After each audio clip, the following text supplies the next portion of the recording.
Welcome back to Freedom Friday with Carl Gallups. Sit down, buckle up, and hang on.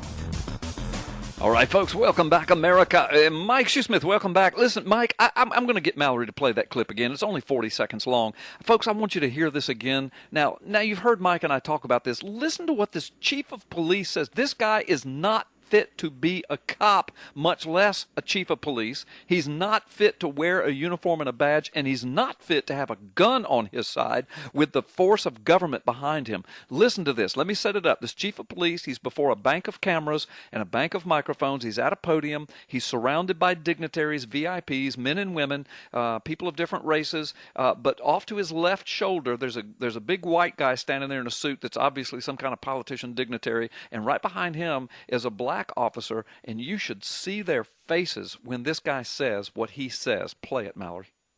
One issue that always boggles my mind is that the idea that a gun is a defensive weapon. That is a myth. A gun is not a defensive weapon. A gun is an offensive weapon used to intimidate and used to show power. Police officers do not carry a gun as a defensive weapon to defend themselves or their other officers. They carry a gun to be able to do their job in a safe and effective manner and face any oppositions that we may come upon. If it was a defensive measure, why did we lose 55 officers nationwide last year to gun violence? Oh, my gosh. Mike, I got to say this, and I'm going to turn it over to you. He says it's not a defensive weapon, but here's why we carry it: to do our job in a safe manner and to face opposition. Well, in other words, it's a defensive weapon. Now, you have given me, you people don't know this, but you've given me some personal tips on how to use a gun. I have. And you taught me that, now this is before any of this ever came up. This was weeks ago, months ago even. Yeah. And you taught me that you had better learn to use a gun within 3 feet of the person you're trying to deal with. Yeah, 3 yards, yeah. Yeah, no, you're right. 3 yards, because the vast majority of the time people ever pull their gun is in self-defense. Between 3 and 7 yards. That's right. Yeah. Yeah. People that go to the pistol range and stand 25, 30, 50 feet back, that's not where you do battle.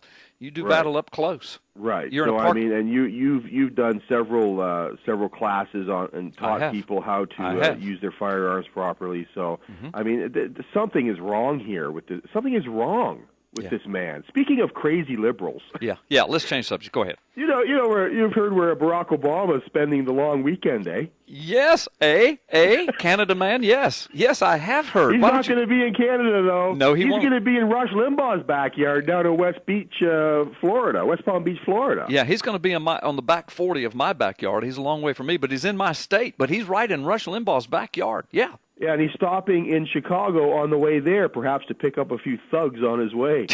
You reckon?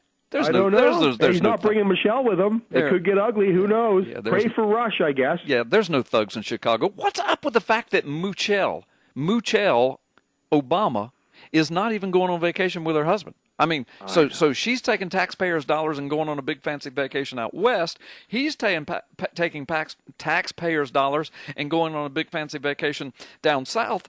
And the vacationer in chief, this is what, his 50th vacation in 5 years? I mean, literally. I mean, he takes 7 or 8 or 9 a year, and he's been there. This is his 5th year. So I mean, we're closing in on 50 vacations this dude's taking. I don't know. It's possible he's down there with all his man friends. You know, we've documented some evidence that Barack Obama is a closet homosexual. And folks, before you freak out, Mike has documented that, and several other reputable sources have documented the distinct possibility. And so go ahead. Oh, yeah. Yeah, but listen, on Limbaugh, you remember a few years ago he was cited with some legal issues for refusing to turn off his backyard lights. Do you remember that? Because of the turtles? I do remember that because of the turtles down on the beach. Yeah, I remember that. There's a certain time of year when it's illegal to have any lights at all on in your backyard in that particular area. It's a nesting time for the sea turtles and whatnot. Oh yeah, we don't want to mess with a turtle nest. Now we can reach in the womb of a woman and pull a human child out, cut it up in little pieces, and throw it in a trash can. But let's not turn our lights on in the eyes of a turtle. Yeah, let's don't do that. Yeah, yeah, I see your point completely. I really do. I was doing some research recently for a science article that I was writing, and the turtle issue came up. You remember we talked about that a couple of weeks ago, 3 weeks ago. Yeah, I do. And I learned a few things about why that is, and that is that while the turtle is walking toward the nest, it will be spooked by any light and turn around and go back into the ocean. But when the turtle does reach the nest and starts laying eggs, you can walk up to that turtle, shine a light in its face, pet it, do whatever you want with it. It will not stop laying eggs. It will lay eggs and lay eggs, 100 eggs. And then it will walk back to the ocean and leave. Wow. And this is a phenomenon in nature. It's a perpetual action phenomenon where they enter into a place in their mind and they just do it. Right. Nothing will stop them. Right. We see that with sharks too, right? Like if you're ever watching documentaries on these people that do any serious diving in the ocean, they'll tell you as soon as you notice a feeding frenzy happen with sharks, that is a place you don't want to be. Right. Because they'll bite at anything. Right. They'll just eat and eat whatever's there. They eat each other even. Right. And that is a perpetual behavior. It's like a switch that gets turned on. They just do it. Right. Right.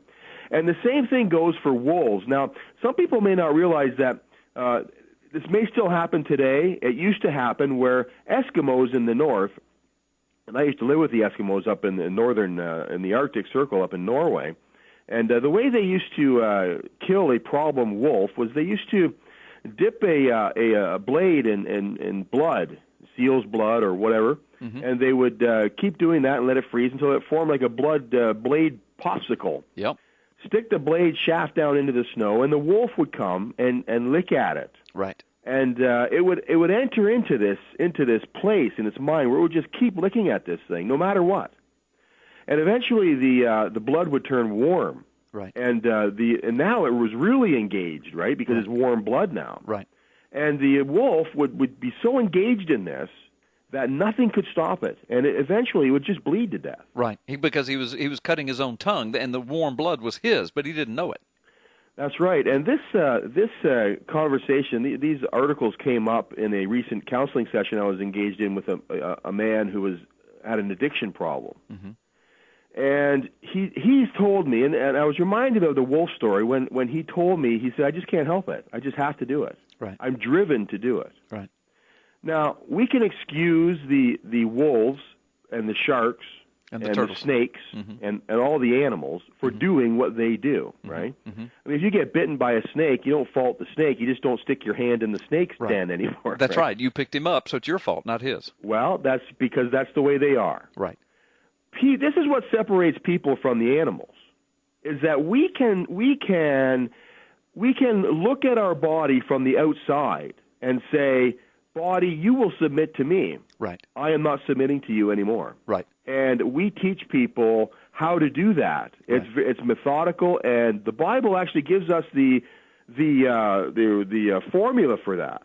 And people, if you want to learn how to do that to beat any addiction, Rush Limbaugh himself used this method to beat a pill addiction. Yep.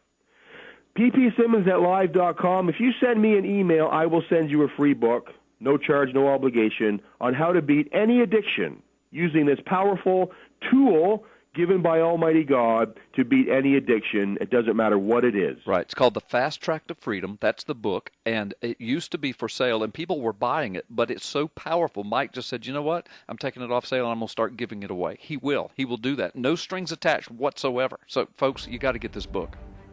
And visit the P.P. Simmons Ministry. We're at P.P. Simmons everywhere there is an internet connection, YouTube, Facebook, Twitter, you name it. We're there. Thanks again, Carl. We'll talk to you guys next week. Okay, Mike, thank you so much. God bless you, Mike.